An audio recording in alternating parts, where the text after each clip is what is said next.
C'est comme la peur de la dépression ou de la crise existentielle. C'est le seul chemin pour évoluer.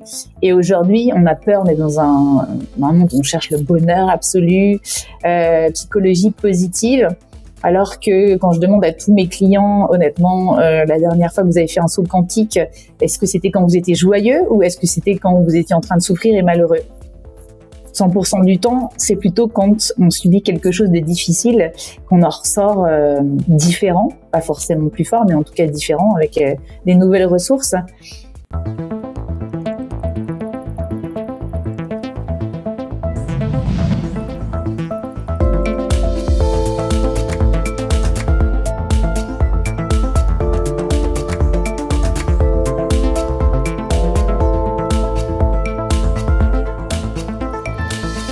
J'en reviens à notre sujet. J'ai l'impression que ce qui caractérise les personnes HPI, c'est principalement un rapport à la réalité en décalage, se sentir hors sujet par rapport à l'ensemble, dans son rapport au temps, son rapport au monde, et pour les femmes aussi, dans leur rapport à elles-mêmes, aux autres, leur centre d'intérêt, leur questionnement semble en perpétuel décalage avec les étapes dites normales. Quelles sont, d'après toi, les étapes normales les plus susceptibles d'être problématiques pour les femmes HPI? Alors, les étapes normales, déjà, qu'est-ce qu'on veut dire par normal? Je ne sais pas. Je pense qu'il est problématique pour les femmes HPI, c'est d'écouter les contes de fées. C'est-à-dire, ils se remarièrent et eurent beaucoup d'enfants. Moi, j'ai écouté ça comme toutes les petites filles. Et aujourd'hui, je rigole bien. Donc, c'est un petit peu déconstruire le mythe du conte de fées dans le voyage de l'héroïne. Je pense que c'est super important. Aujourd'hui, moi, j'ai tout fait en décalage. J'avais l'impression que les choses sont arrivées, mais peut-être 10 ans après tout le monde. Même tu vois des envies de maternité ou de choses comme ça qui sont venues très tard. Et je pense que c'est le cas de beaucoup de femmes de faire des choix en conscience, drastiques, mais qui ne sont pas forcément dans la temporalité des autres. Et je pense que c'est important de s'offrir ces choix quand ils viennent, quand on en a envie. Voilà, ça c'est super important. En tant que HPI, comment tu concilies les normes sociales avec ton alignement intérieur? Alors, je sais, c'est hyper vaste comme question, mais est-ce qu'il y a quelque chose qui s'apparente à une réponse pour toi quand je te pose cette question-là? Tu peux m'en dire un peu plus? Bah, disons que, en fait, je me retrouve comme, je pense, beaucoup de personnes atypiques. Je me retrouve régulièrement comme violenté par les décisions collectives. C'est-à-dire, le cadre, quand il est posé en collectif, généralement, pour arriver à du collectif, il faut un certain nombre d'angles morts, une certaine brutalité, une certaine ignorance. Il va falloir faire des effets de seuil. Ces effets de seuil, ils ont jamais aucun sens parce que quand je sais pas, moi, quand il s'agit des impôts, si tu gagnes 1 euro de plus, bah, tu passes à la tranche d'après. Mais il en faut quand même. Donc, il y a la nécessité d'être absurde pour fonctionner en collectif. Et donc, je me retrouve souvent, avec les normes sociales, à me sentir violenté par elles, à me sentir, comme, dans un rapport de force et justement en position, comme tu l'exprimais juste avant, en position de combat, alors que j'ai pas envie dans l'absolu de me sentir dans cette disposition-là. Et est-ce qu'il y a des choses qui permettent d'être soi-même dans son alignement intérieur au sein de cette absurdité obligatoire? C'est déjà de se dire, je pense que, ok, c'est absurde, je l'accepte, on est plusieurs et je m'entoure de gens qui pensent peut-être aussi la même chose que moi. Moi, ça m'a rassurée beaucoup. Pendant la période du Covid, je me suis sentie très seule dans mon absurdité. Très, très, très, très seule. Et en m'entourant, surtout en Suisse, c'était plus facile de personnes qui pensaient la même chose que moi. Je me sentais beaucoup moins seule dans mon absurdité. Et c'est aussi se dire, bon, voilà, qu'est-ce que je fais comme compromis sans être dans la compromission? Vers quoi je peux aller sans me trahir, apprendre les codes qui sont pas les miens, donc les comprendre et puis peut-être les répliquer et à un moment donné trouver cet espace de liberté dans lequel je ne vais pas complètement me compromettre pour trahir mes valeurs. C'est ce que j'essaie et c'est un doux équilibre. Je pense qu'il est en perpétuel déséquilibre, c'est cet équilibre qui n'est jamais atteignable vraiment, mais c'est ce vers quoi je tends en permanence, en fait, pour que ça soit acceptable. Ouais, c'est un truc qu'on n'aura jamais fini de bosser, j'ai l'impression. Honnêtement, oui. Là, je peux en témoigner justement qui va concerner autant les hommes que les femmes. Simplement, là, c'est les dispositions de se sentir un peu à côté, donc de pas être identifié au cadre. Parce qu'on parlait d'identification, je pense que c'est un mot qui est majeur en fait.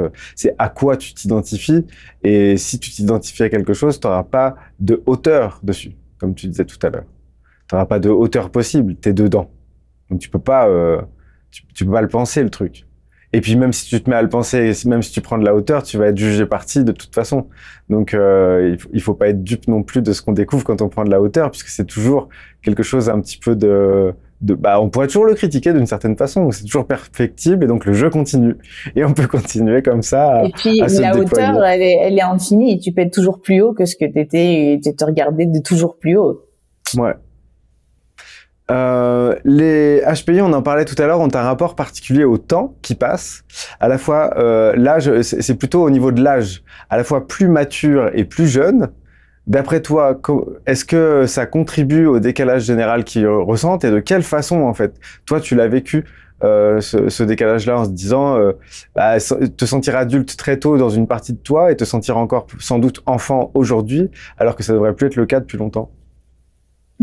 J'ai commencé une relation épistolaire à la crèche avec ma nourrice. On a entretenu des lettres jusqu'à l'âge de 11 ans. La première personne qui m'a rencontrée quand j'étais tout bébé, parce que je m'intéressais pas trop aux autres bébés, et du coup je voulais jouer qu'avec elle en tant qu'adulte, et on a noué une relation fantastique, et en fait elle a jamais pu me lâcher après. Elle avait tellement noué une relation particulière avec moi que c'était comme une évidence. Donc je trouve ça assez rigolo, et c'est ce que je vois aussi beaucoup chez mes clients, c'est cette dysynchronie, ce décalage interne entre l'affectif, l'intellectuel, le psychomoteur. Surtout chez mes clientes THPI. En ce moment, je suis une cliente adorable qui a 18 ans et qui me parle de tous ses amis de 60 ans, voire de ses relations amoureuses du même âge. Et c'est impossible pour elle, elle était déscolarisée depuis très longtemps, d'imaginer sa perception de l'amour universel est tellement vaste qu'elle ne peut pas imaginer, en tout cas que pour elle ça existe aujourd'hui avec des gens de son âge. C'est juste pas possible. Et pourtant elle a le corps d'une jeune fille de 18 ans, et au niveau psychomoteur, cette indolence parfois de la sortie de l'adolescence, des émotions aussi, un affectif d'une personne aussi, d'une jeune fille, et un intellect surpuissant et une perception de l'amour qui est déjà d'une maturité folle. Et donc, pour elle, c'était très, très, très compliqué d'être tout ça en même temps, en fait, et d'accepter tout ça. Et aujourd'hui, parce qu'elle accepte d'être les trois en même temps, d'avoir ce triple décalage, elle me remercie parce qu'elle arrive enfin à vivre. Elle se sentait tellement inadaptée et tellement en dehors du monde, et elle a transcendé tout par la musique. Par s'exposer et transmettre l'amour par la musique. On lui passe un bonjour chaleureux si jamais elle nous regarde. Et puis, ce que ça me fait quand tu m'exposes ça, alors, il y a plein de choses, mais il y a un truc qui me vient, c'est de dire ça doit être bizarre pour les gens qui la croisent, puisque elle doit être animée d'un très grand désir de cohérence, alors que finalement, elle incarne pour les autres une incohérence à plusieurs niveaux. Et donc, du coup, ça doit être assez bizarre d'avoir à rencontrer quelqu'un avec une intensité aussi forte et une incohérence sur le papier de ce qu'on attendrait de quelqu'un de 18 ans, avec une recherche de cohérence à l'intérieur qui est énorme. Absolument, c'est ce qui fait qu'à un moment donné aussi, ça va. Et puis, des fois, tout d'un coup, ça va plus, il faut qu'on se parle. Cette cohérence-incohérence ne fonctionne plus. Une rencontre, un truc qui fait que la confiance en soi se met dans les chaussettes, une incompréhension du monde, l'impression qu'on va jamais arriver au bout du tunnel, qu'il y a une impossibilité de la rencontre qui revient, et puis ça repart. D'où l'intérêt aussi d'être accompagné, je pense, quand on ressent aussi un si gros décalage, et enfin de trouver des pairs qui nous comprennent. Les collègues de 60 ans qu'elle a rencontrés étaient HPI aussi. Donc des pairs qui peuvent vraiment la comprendre, et ça fait toute la différence. Depuis qu'elle les a rencontrés, c'est le jour et la nuit. Ok. Puis il y a ce truc qui me venait et que je viens de lâcher en même temps que je l'ai dit. Il n'y a pas qu'à toi que ça arrive. Je vois bien ce que tu veux dire. Si, justement, c'était un sujet. Ben, j'avais écrit cette question-là plus tard, mais elle est simple et elle est importante, elle est puissante. Par rapport à ce que tu viens de me dire, c'est un rapport à la solitude. C'est quoi aujourd'hui ton rapport à la solitude? Et comment tu relierais ce thème de la solitude aux femmes HPI en particulier? Alors, chez moi, la solitude a toujours été très présente. Présente d'abord parce que j'étais aussi une petite fille, enfin une fille unique. Donc avec un rapport particulier, pas de frères et sœurs, etc. Mes parents vivaient quand même dans un environnement assez clos. Il n'y avait pas forcément beaucoup de passages, etc. Donc j'ai largement appris à jouer toute seule, à me débrouiller toute seule, etc. Et j'ai passé relativement plus de temps dans ma vie seule qu'accompagnée, largement plus. Donc pour moi, en fait, ça fait partie de mon quotidien et je vis très bien avec. Ce que je travaille le plus en ce moment, c'est mon côté indépendant, quand même très affirmé, mais pas forcément autosuffisante. C'est un sujet que j'affectionne particulièrement en ce moment. Comment je peux être indépendante et en même temps reliée à l'autre sans me faire mal. Et je pense que c'est vraiment un des sujets en particulier aussi de travail avec les femmes HPI. Beaucoup d'entre elles ont été élevées aussi par des mamans potentiellement HPI avec une grande sensibilité aussi, qui ont été les premières à se démarquer d'une société quand même où les femmes n'avaient pas beaucoup de libre arbitre, hein, et ont transmis ça dès qu'elles ont eu ce libre arbitre à leurs filles en disant surtout garde ce libre arbitre, sois autonome ma fille, gagne ton argent, gagne ta vie. J'ai beaucoup de clientes qui viennent me voir qui sont comme ça. Et aujourd'hui, parfois, comme une de mes clientes en couple, qui n'arrivent pas à partager l'argent au sein du couple. Alors ça fait 20 ans qu'ils sont ensemble. L'idée que son mari lui donne de l'argent, que ça soit pas équitablement réparti, est impossible pour elle. Elle ne peut pas recevoir. Parce que il y a toujours cette croyance que ma fille, tu dois être indépendante et tu ne peux pas te dépendre d'un homme. Donc c'est assez intéressant aussi ce qui se passe chez les femmes HPI que je suis aussi à ce niveau-là. Je sais pas si ça concerne tous les thérapeutes, mais moi j'ai beaucoup de femmes avec qui je travaille ce rapport à l'indépendance qui n'est pas pareil que d'être autosuffisant et de ne pas avoir besoin de liens, bien au contraire. Ouais. Oui, c'est une nuance de taille. De toute façon, j'ai l'impression que les plus belles découvertes qu'on fait au bout d'un moment, moi je me rends compte, c'est préciser les choses, c'est-à-dire on avait un mot et on finit par en avoir trois à cet endroit-là et on commence à rentrer dans la nuance. Donc du coup, parce qu'on commence à pouvoir conceptualiser la différence qu'il pourrait y avoir entre l'autarcie et la collaboration choisie. C'est quand même pas la même chose. Et alors que à un certain moment, on peut penser que soit on est en collaboration et donc on participe à tout et on laisse toutes les règles s'adresser à nous comme si on devait les respecter parce que c'est comme ça. Soit on commence à rentrer un peu dans la dentelle en disant bah ça oui, ça j'espère que je vais m'y confronter le moins possible donc je fais ce qu'il faut pour, etc. Et de commencer un petit peu à jongler avec tout ça, à se frayer un chemin qui nous ressemble au milieu de toutes ces obligations et de toutes ces règles qui sont pas faites pour nous la plupart du temps et qu'on n'a même pas des fois à rencontrer si jamais on s'y prend bien. Et c'est ça que j'adore faire pour moi maintenant et pour mes clientes, c'est de la dentelle. J'adore justement ce moment où il y a peut-être des gros trucs qui sont arrivés dans la vie, un burn-out, une séparation, etc. On a dépassé tout ça et après, on va faire de la dentelle. On va justement préciser, on va s'amuser, on va faire un petit pas de côté par-ci, un petit pas de côté par-là. C'est ça qui est chouette quand on a quand même bien bossé. Ça aussi, à un bon moment, il fallait que je bosse bien sur moi. Ça, c'était très important. Et maintenant, j'arrête de travailler sur moi, je fais de la dentelle. Et depuis, ça s'est beaucoup allégé aussi. Dire que c'est assez, mais qu'on peut, on peut dessiner différemment. Je me réjouis pour toi parce que c'est comme si tu me disais maintenant, c'est plus l'urgence qui m'anime, c'est l'élan de l'envie. Comme disait aussi une psy qui me disait il y a très longtemps, le gâteau est là. Maintenant, tu déposes des petites cerises, tu fais le nappage, la décoration. C'est très bien comme ça. Le gâteau est là. Il est bien solide, il est bien ancré. Tout va bien. En neurosciences, on dit que notre cerveau cherche en permanence la rapidité et la facilité, pas uniquement pour le plaisir de la facilité, mais aussi pour permettre au système nerveux d'agir. Pour cela, notre cerveau utilise des heuristiques, c'est-à-dire des approximations. En déjouant les attendus, les surdoués en général et les HPI, les femmes en particulier, ont tendance à faire un peu bugger les cerveaux des personnes qui les entourent. C'est au sein de cette difficulté répétée d'être par nature dissonante pour les autres en exprimant ce qui est là pour elles que les HPI se construisent tant bien que mal.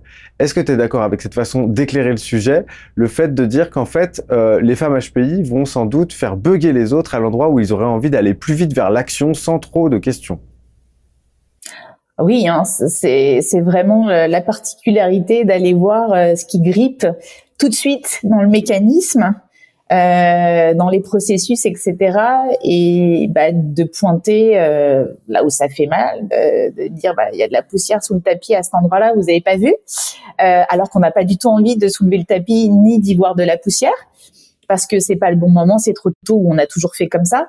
Donc bien sûr que c'est embêtant, et moi j'ai cette faculté-là à le faire, et je pense que je m'en rendais pas compte.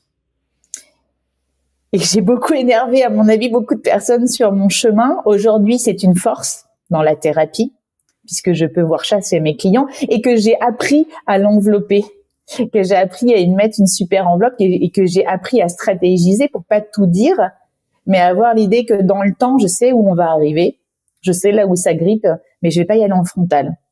Donc, ce que je voyais comme une tare, peut-être à un moment donné, quand j'ai découvert l'impact que je pouvais avoir, aujourd'hui est devenu une force, parce que tout simplement, j'ai mis un peu de maîtrise, en tout cas, dedans, en fait.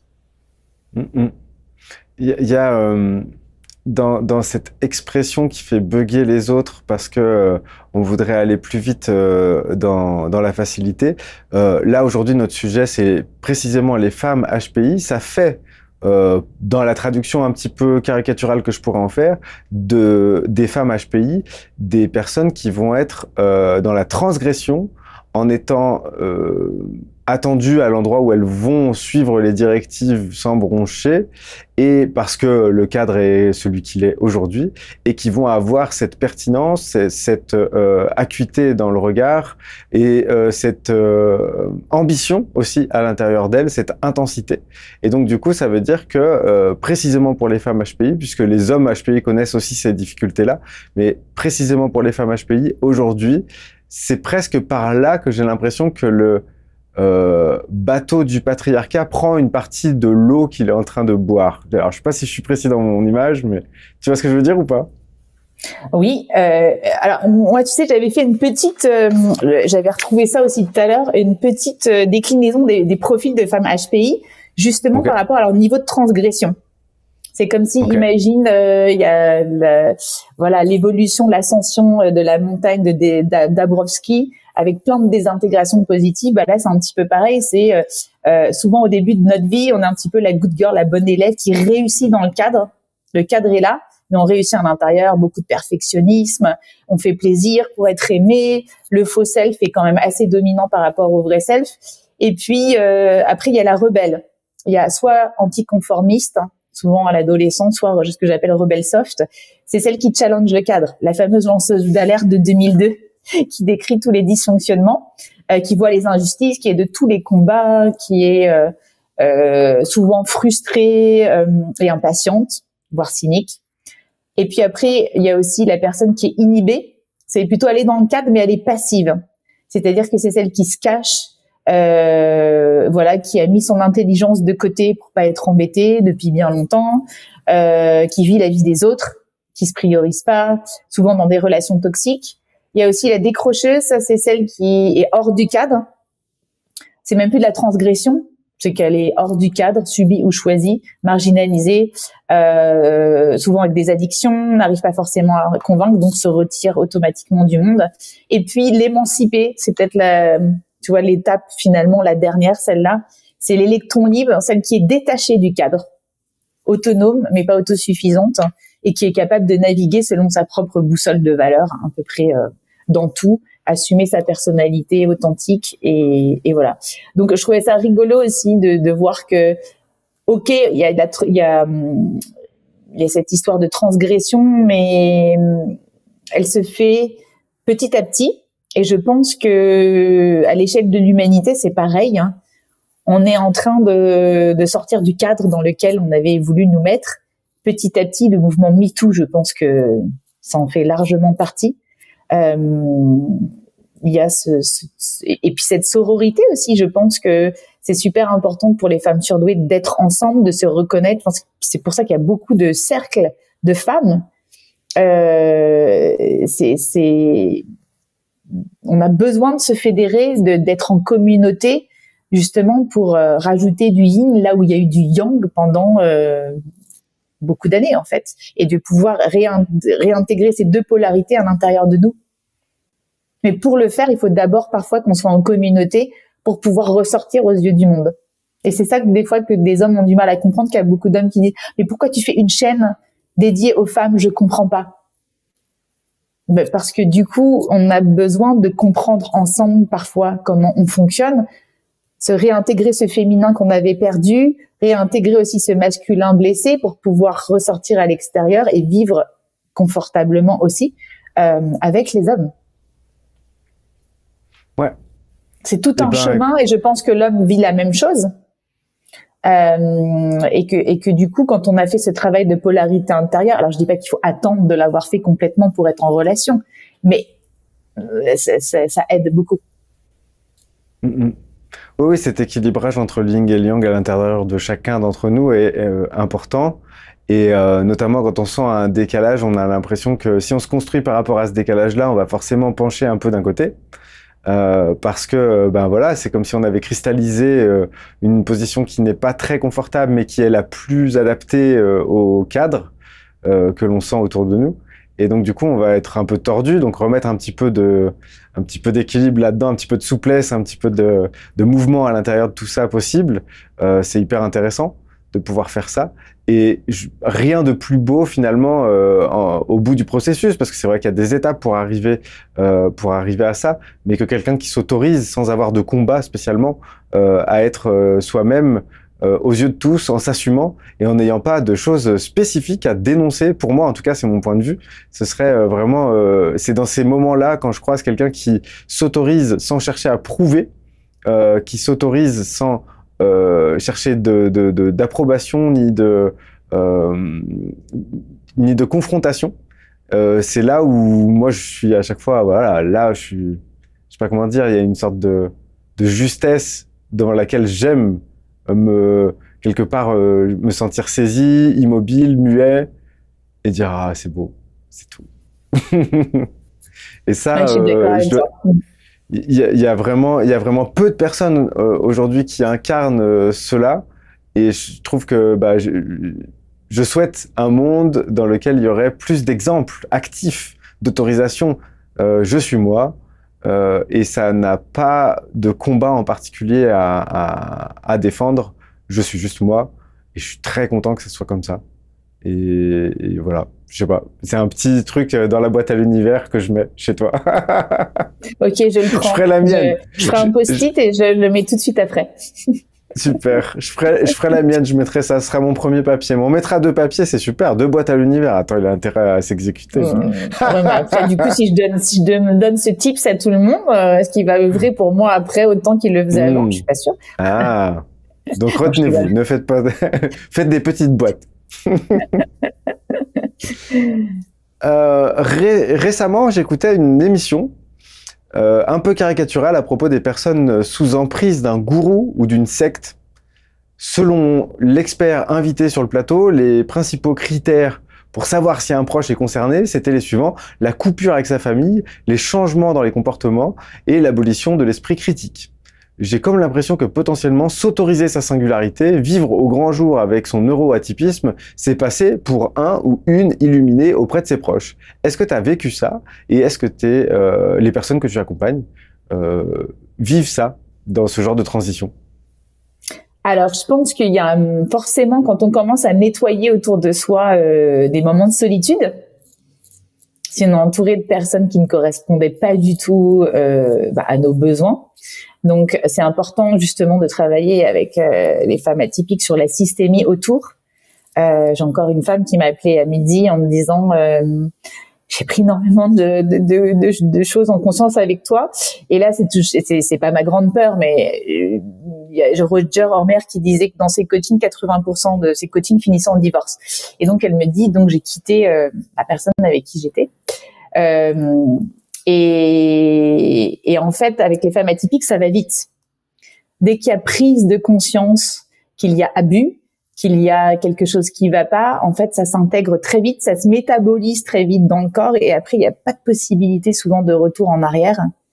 Et elles ont pu subir des choses pendant très très longtemps, mais dès qu'il y a une prise de conscience et dès qu'il y a quelque chose qui switch, ça switch hyper vite. Et c'est pour ça que j'adore bosser avec elles, c'est que voilà, ça va très très vite.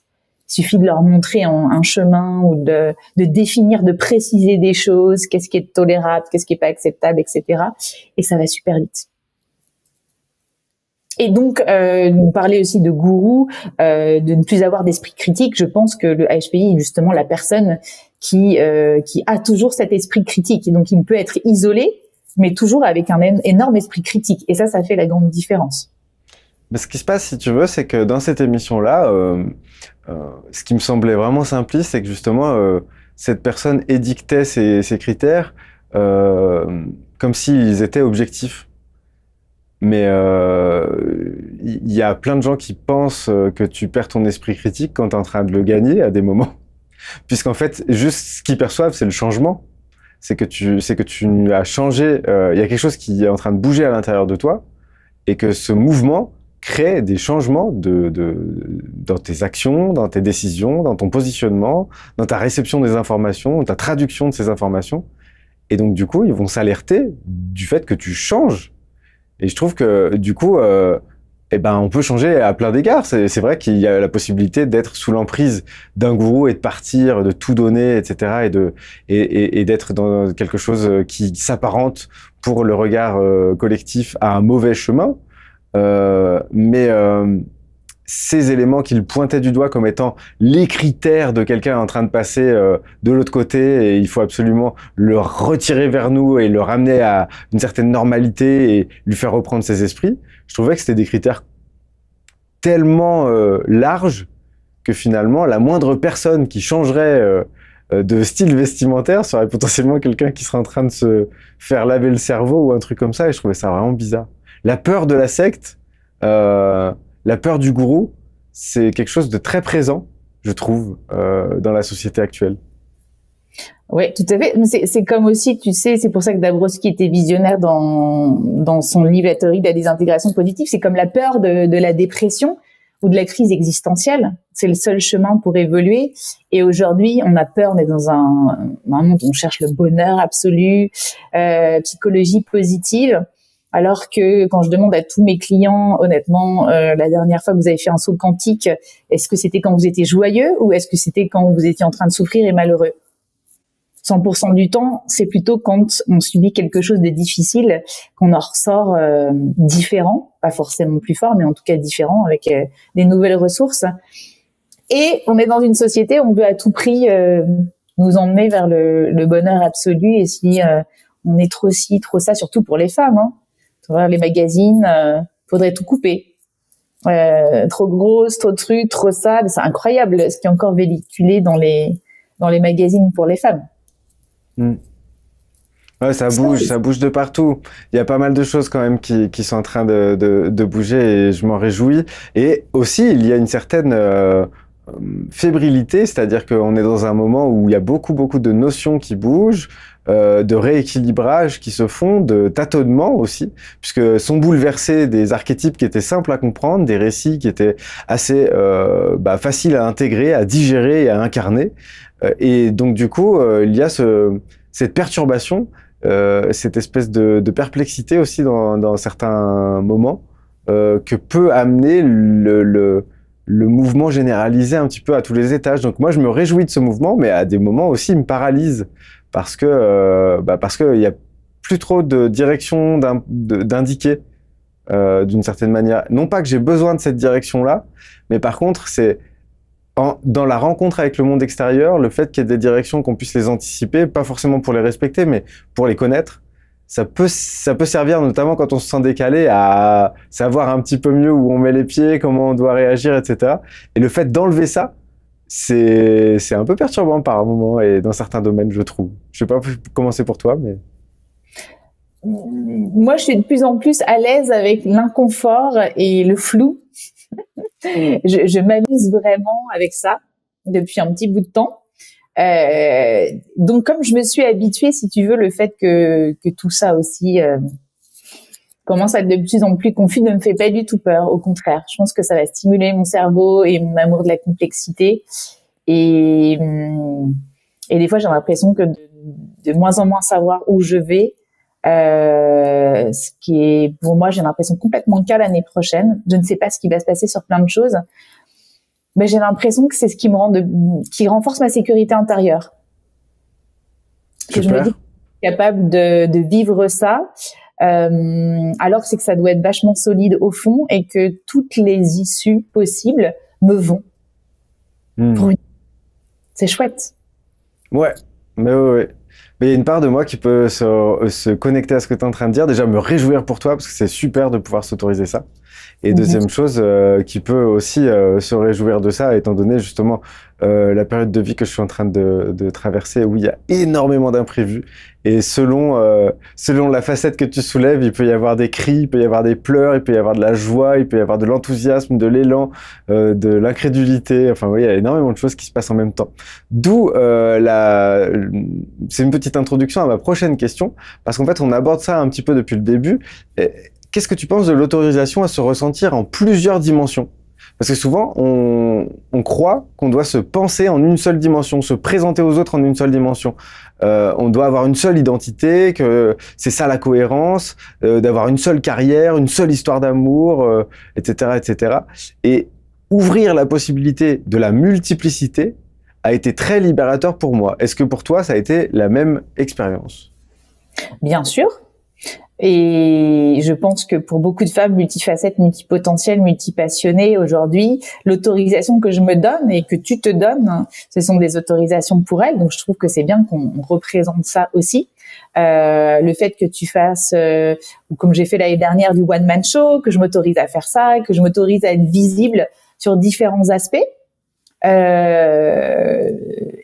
Justement plus yang, plus yin, et les deux en même temps, et des choses douces, et des choses vulgaires, et des choses tout. C'est quand même génial. Je me rappelle, dans One Man Show, j'ai joué une thérapeute complètement libidineuse et folle. Ce qui est le rêve de jouer l'opposé de ce qui moralement doit être fait dans un cabinet entre un thérapeute et son client. Et là, je me suis fait un plaisir à jouer absolument l'opposé. Et j'étais dans une jubilation absolument folle et c'était génial. Et j'ai envie d'être tout ça. Alors le problème, c'est d'être tout ça et d'avoir trop de projets. Tu dois savoir de quoi je parle. Oui. Tu t'es autorisé, je crois aussi beaucoup, à visiter toutes ces facettes, être sur scène, être thérapeute, etc. Et aujourd'hui, ça me semble nécessaire et je pense qu'il y a encore plein de facettes que j'ai pas montrées au monde. Et l'enfant qui est en moi se réjouit de pouvoir encore en trouver d'autres. Et je pense que c'est ça qui est devenu ludique dans ma vie.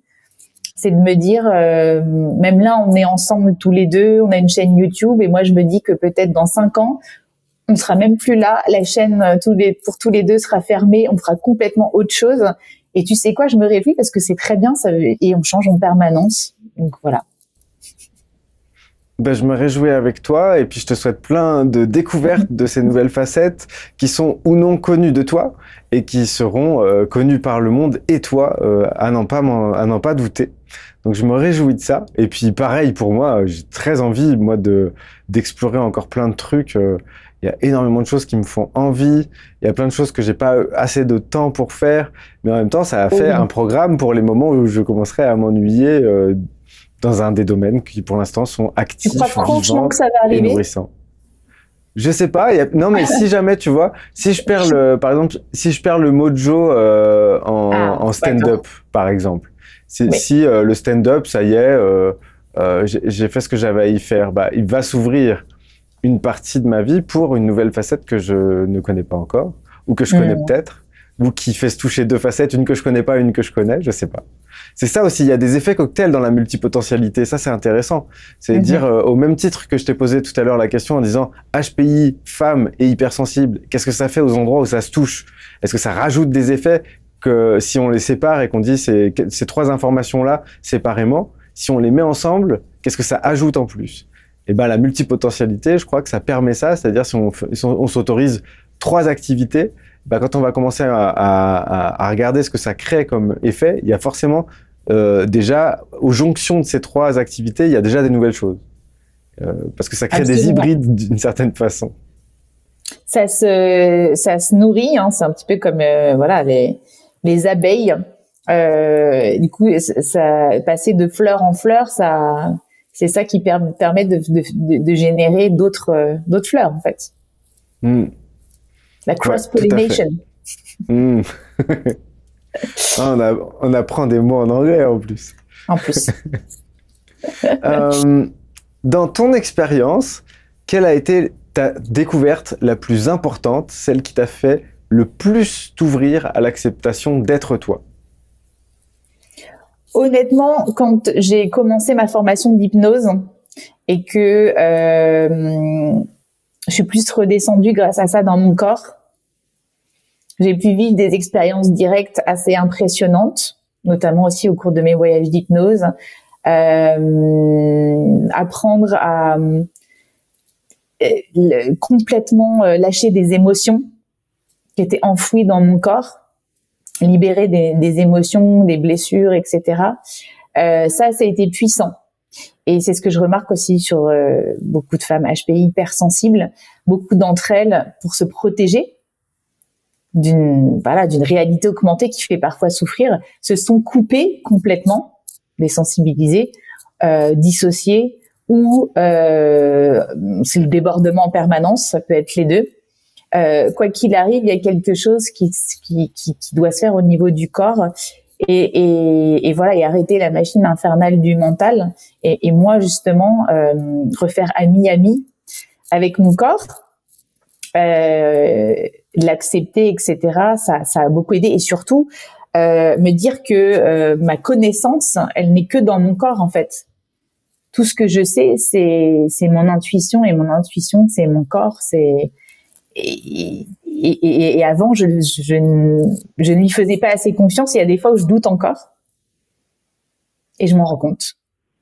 Ça m'attriste, mais au fond, toutes les petites dissonances que je note, etc. Quand j'y pense dans toute ma vie, dès le début, j'avais senti les choses qui pourraient aller dans un sens ou dans un autre. Donc vraiment écouter profondément, et en hypnose ça permet de plonger profondément à l'intérieur de soi, de ses ressentis, découvrir des parts de soi, les écouter, prendre le temps de les écouter. Ça a été une des plus belles découvertes. Comment elle l'a pris ta tête que le corps revienne à sa place? Il a résisté, je pense, au début. Il n'a pas forcément été très content. Mais le corps m'a donné des épisodes assez douloureux quand je suis passée du salariat à l'entrepreneuriat. Vraiment, à un moment donné, j'étais emprisonnée dans mon corps. Je ne savais plus où aller, partir, rester. Et donc, mon corps a transformé cette rigidité mentale en rigidité physique. Et j'ai commencé à faire le pont entre les deux. J'ai toujours mon dictionnaire des malaises et des maladies de Jacques Martel, où à chaque fois je lis, tiens, c'est marrant, à cet endroit-là, précisément, dans cet organe, j'ai cette crispation ou ce truc. Je lis ce qui est écrit dans ce bouquin, et là, il y a quelque chose qui se décontracte. Je sais déjà que ça va se réorganiser, il y a quelque chose qui va se reprocesser à l'intérieur, parce que j'ai compris le message de mon corps. Parfois, je prends même un stylo et je le demande souvent à mes clients d'écrire un dialogue avec la partie qui va mal ou leur maladie actuelle. Dans une idée de vivre avec et ne pas lutter contre. Il y a beaucoup dans notre échange, il y a beaucoup la notion de communication en fait. Tu ouvres un dialogue, t'essaies de décristalliser. J'ai l'impression que c'est un peu ça la volonté. Ouais. Oui, et puis de toute façon, un problème quand il est posé, qu'il est en face et qu'il est mis à l'extérieur, c'est déjà moins un problème. C'est-à-dire que tout ce que je te raconte depuis tout à l'heure, ça me permet de me désidentifier. Et c'est ce que je fais aussi avec mes gens. On pose déjà le problème à l'extérieur. Et du coup, on peut en parler. Tout ce qui est posé, tout ce qui est nommé, tout ce qui existe à l'extérieur de moi, je peux le regarder, je peux l'entendre, je peux l'écouter. Donc, je peux commencer à agir dessus. Trop chouette. J'ai une question qui est peut-être pas évidente. C'est est-ce qu'il y a une question que tu aurais envie de te poser là après notre échange jusqu'à maintenant? Une question que j'aurais envie de me poser.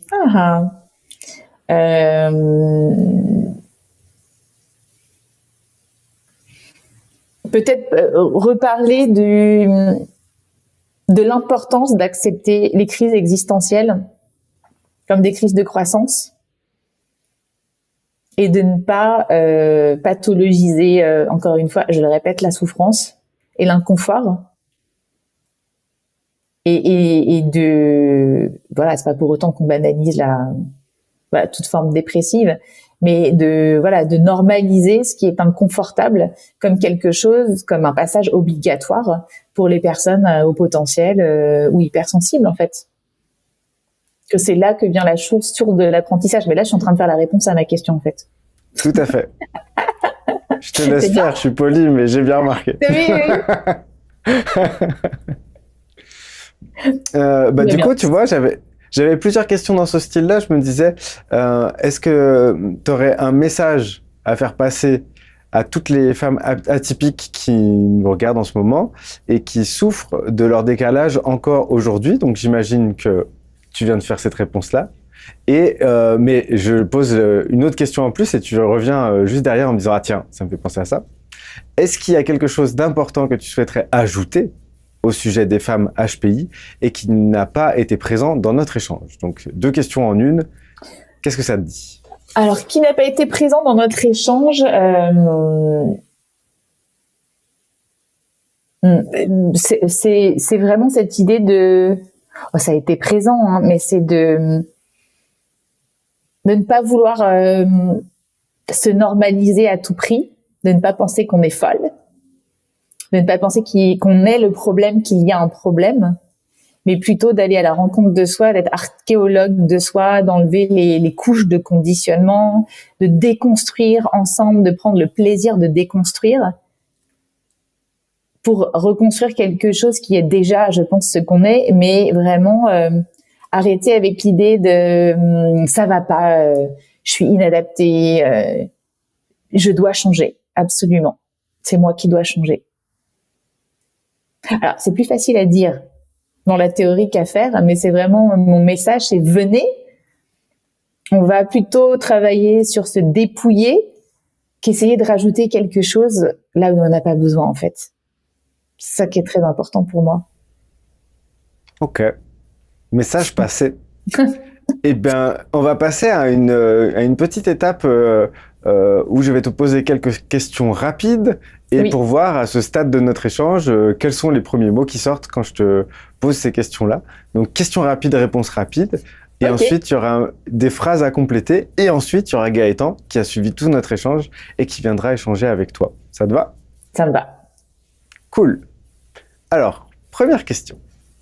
C'est quoi pour toi le libre arbitre? Le libre arbitre, j'ai une grosse discussion avec quelqu'un l'autre fois sur est-ce que ça existe vraiment? Est-ce qu'on est vraiment libre de choisir sans aucun conditionnement? Au final, je réponds moi-même à la question, je pense pas que ça existe de manière pure et absolue. On est toujours conditionné par quelque chose, notre éducation, plein de choses. Par contre, je pense qu'on peut devenir de plus en plus soi, ou c'est soi, les différentes parties de soi, qu'on peut les exprimer de plus en plus, mais pas dans un total déconditionnement, c'est pas possible. Mais c'est juste accepter qu'on est conditionné d'une certaine manière, mais que le libre arbitre, c'est de faire des choix en conscience éclairée qui vont avec qui on est, avec nos valeurs et qui nous permettent de vivre en harmonie avec les autres. Je pense que c'est ça, en fait. Ok. Ça veut dire quoi pour toi, réussir sa vie? Alors, réussir sa vie, avant, je pense que ça voulait dire monter toujours plus haut, tu sais, dans les rails par exemple, quand j'étais en entreprise, etc., rencontrer quelqu'un, faire une famille, etc. Aujourd'hui, je pense que la réussite, pour moi, elle est vraiment personnelle. On a toutes des ambitions nobles, mais qui vont pas seulement dans une direction. Il n'y a pas de trucs qui sont supérieurs ou inférieurs. Il n'y a pas de complexe à avoir par rapport à ça. Et surtout, la réussite, elle n'est que ce qu'on veut que la vie soit pour nous, en fait.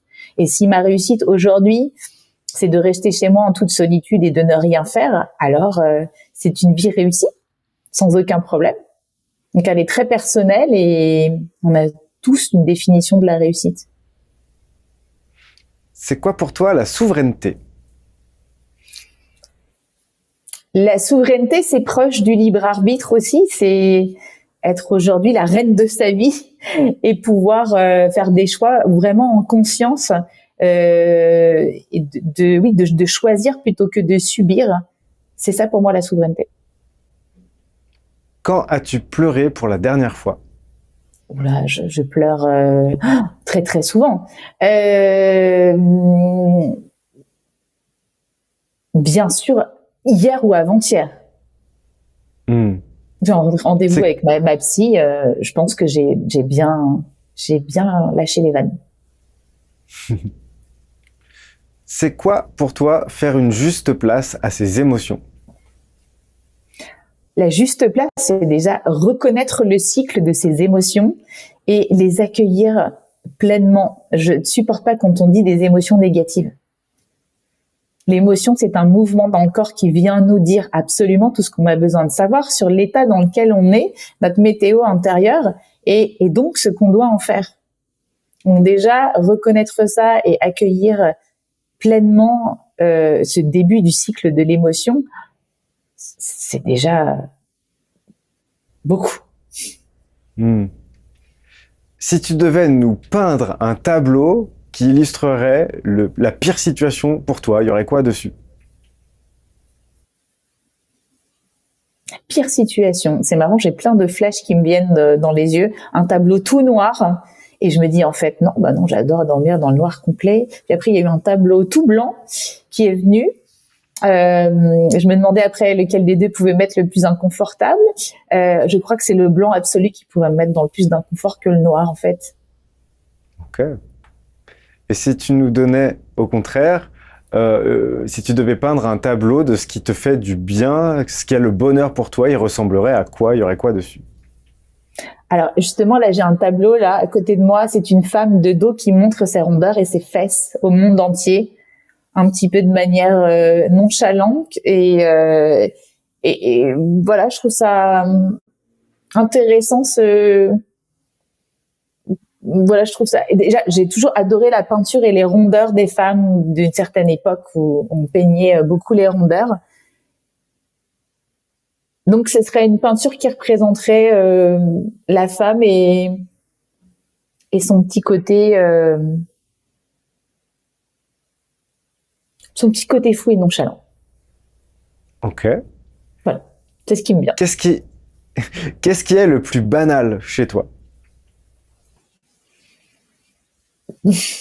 Ma banalité. Banal. J'ai du mal avec ce mot, je me rends compte. Il me met un petit peu en j'ai pas envie d'être banal, mais qu'est-ce qu'il me raconte? Mais pourquoi il me dit ce mot-là? Là, ça se rebelle à l'intérieur, là. Ça monte. Qu'est-ce qu'il y a de banal? Je l'aime bien cette question, elle est bien. Rien. Okay. Tout est saillant. Super. Je te propose quelques petites phrases à compléter maintenant. Donc, je parle comme si j'étais toi, je fais une moitié de phrase et toi, tu termines. Ça te va? Ça me va. Selon moi, le monde serait plus beau si... on intégrait un peu plus justement cette part féminine et masculine en nous, qu'elle se réconcilie pour qu'on puisse mieux se rencontrer. Être humaine, pour moi, c'est... Accepter mon humanité. Prendre soin de moi aujourd'hui, ça veut dire principalement être en phase totale avec ma nature cyclique, mes cycles féminins, les cycles de la nature. Ce que je garde du moment que nous venons de vivre, c'est principalement une bonne dose d'humanité, justement, de douceur, qui te caractérise, je trouve.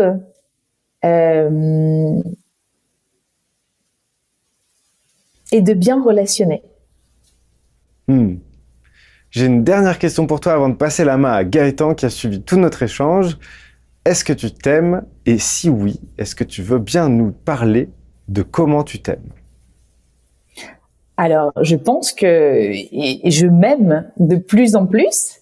Je ne sais pas si on peut arriver à un amour inconditionnel de soi parfaitement. Il y a encore des fois où ça doute, et c'est ça aussi qui fait qu'on est humain. Mais je dois dire que oui, ça a été en tout cas un chemin magnifique de plus d'amour de soi, et que chaque année, j'ai l'impression que j'en rajoute. Et pour moi, mon cœur est exponentiel.